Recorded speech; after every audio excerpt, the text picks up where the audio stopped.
এখানে একটু মানে ডেন্ডিং করার জন্য, শীট লাগানোর জন্য এখানে ছিদ্র করা হয়েছিল।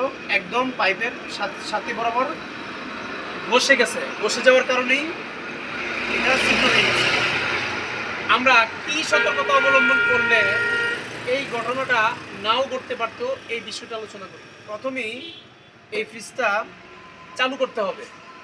10 মিনিট, 20 মিনিট, আধা ঘন্টা চালু করার পর যে পাশ দিয়ে কন্ডেন্সারের যে পাইপগুলি গেছে, ওই পাইপগুলি যখন গরম হয়ে যাবে তখন এরকমভাবে হাতের স্পর্শে আমরা বুঝতে পারি যে এদিক দিয়ে কন্ডেন্সারের পাইপ গেছে।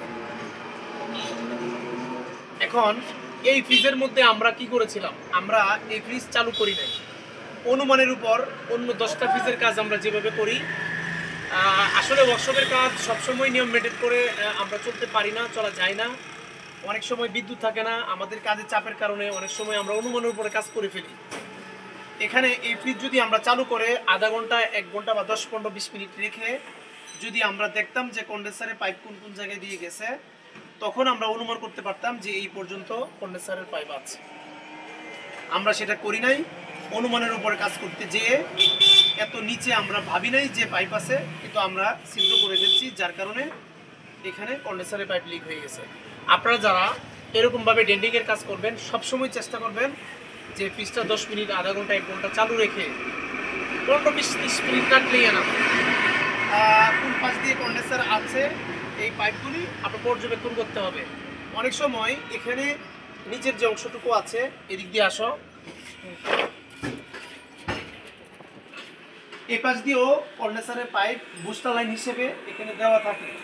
অনেক ফ্রিজে দেওয়া থাকে না, সব ফ্রিজে যে দেওয়া থাকে তা না। অনেক ফ্রিজে উপর দিয়েও যেতে পারে, অনেক ফ্রিজে এতটুকু এসে এখান থেকে আবার ঘুরে উপরে চলে যেতে পারে, অনেক ফ্রিজের নাও থাকতে পারে, অনেক ফ্রিজের এই পাশেও থাকে না।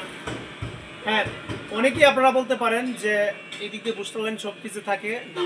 আমি শত শত ফ্রিজ কেনা বেচা করি, এগুলো ভাঙ্গি হিসেবে কিনি এবং এগুলো টুকটাক সকল পার্টসগুলি আমি খুলে যেগুলো রাখার মতো রেখে আমি ফ্রিজ কেজি হিসেবে অনেক সময় বিক্রি করে দিই। অনেক ফ্রিজে কন্ডেন্সার থাকে না, এমন অনেক ফ্রিজ আছে যে কন্ডেন্সার এই পাশ দিয়ে থাকে, এই পাশ দিয়ে 2টা বুস্টার লাইন থাকে, নানানভাবে থাকতে পারে। যে কোম্পানি যেভাবে তৈরি করে সেভাবেই থাকতে পারে। আশা করি এই ভিডিওটি দেখে আপনারা উপকৃত হতে পারেন। যদি আপনারা সতর্কতার সহিত কাজ করেন, দুর্ঘটনার হার অনেক কমে যাবে।